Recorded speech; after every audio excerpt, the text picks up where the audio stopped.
Hello, my name is Katie Rushworth and today I'm going to show you how to make homemade compost. Now this is my compost bin and it's fantastic, it's been made from pallets. There is an online video on how to build this as well by Craig Phillips.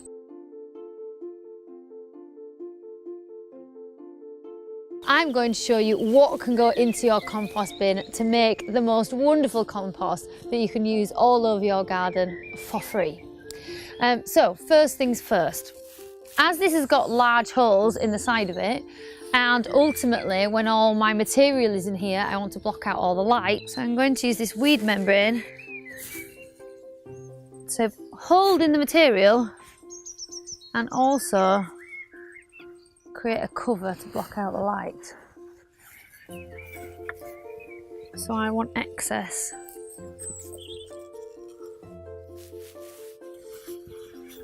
Here.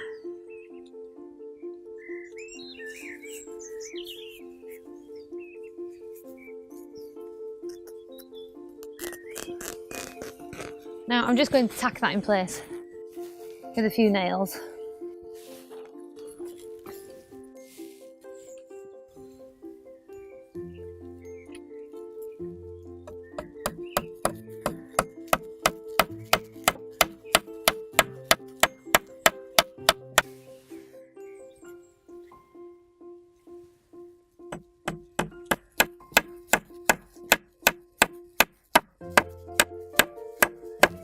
Okay, so that should stay in place now, and then this will effectively be my lid, which will then fold over whatever goes in there. Now compost is about a mixture of two things. You want both carbon in there and vegetation. So I have a huge variety of things that will go in. Firstly, all the cut flowers from in the house. Instead of throwing them away in the bin as usual, these can all now go in the compost. I also have things like this willow, which can go in, but first of all, I'm going to snap it and break it up because I wouldn't necessarily put anything in that was thicker than this. This is around pencil thickness. Anything thicker than that and twiggy will take far too long to decompose. So to help this speed up, I'm going to break it up. Got more flowers, and then any vegetable peelings whatsoever. I would kind of limit the amount of citrus fruit that goes in, but apart from that, anything else. So I've got some lettuce, some cucumber. I think over here I've got some more bits and pieces. I've got potato peelings, carrot peelings, so nothing will go to waste. Banana skin. I also have here some lawn clippings. Now, lawn clippings are great and you want to kind of sprinkle them evenly over the pile if possible rather than just putting them in a heap in the middle. And you don't want too many of these because once the bacteria get in and this whole thing starts warming up, if there are too many grass clippings in there, it will just turn to sludge, and that's not what we want. We want lots of air to be reaching everywhere in the compost bin, and that's why these sides have been left open. This is an anaerobic process. It's all about how much air will get in, and therefore that oxygen will feed the bacteria, and therefore that will speed up the decomposition. That's all my flower tops from the garden. Another thing that can go in is eggshells. And these are brilliant. And even the cardboard from the egg container. And this is the carbon factor.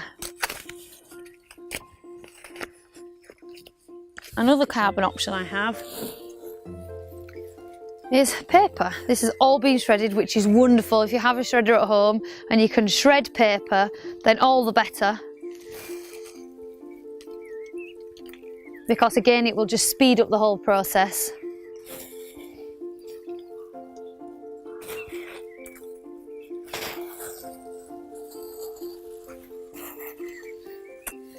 And then bizarrely enough, you can also put in anything that is 100% wool or 100% cotton. So any old jumpers you've got lying around, any old t-shirts that kids have outgrown, they can also go in. And I'm going to chop this one up.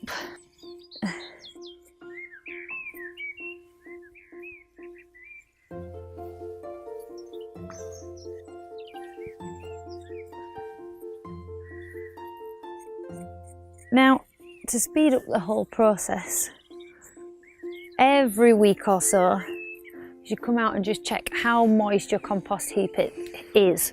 You don't want it too moist because then you'll get that sludge, but you do want to add some moisture to kind of just keep things moving along.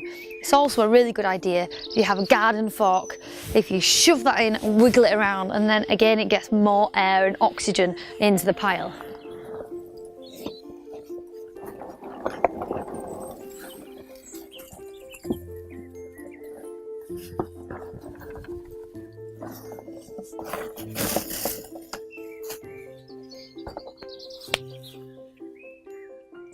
And before you know it, there will be worms that come up from the ground and help speed the whole process along. And within the space of 6 months, I reckon you can easily have something that looks similar to this, which is beautiful, rich, organic matter.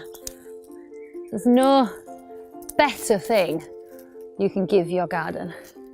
And the best way to use this stuff is either when potting up containers, hanging baskets. You can mulch your garden with it. So in the springtime, if you use this to lay on all your borders, in and around all your plants, it is just fabulous stuff. The worms will come up, bring it down into where the roots need it the most, do all the hard work for you. It locks in moisture, suppresses weeds and feed plants. And it has cost nothing. It's wonderful stuff. For more videos, visit silverlinetools.com.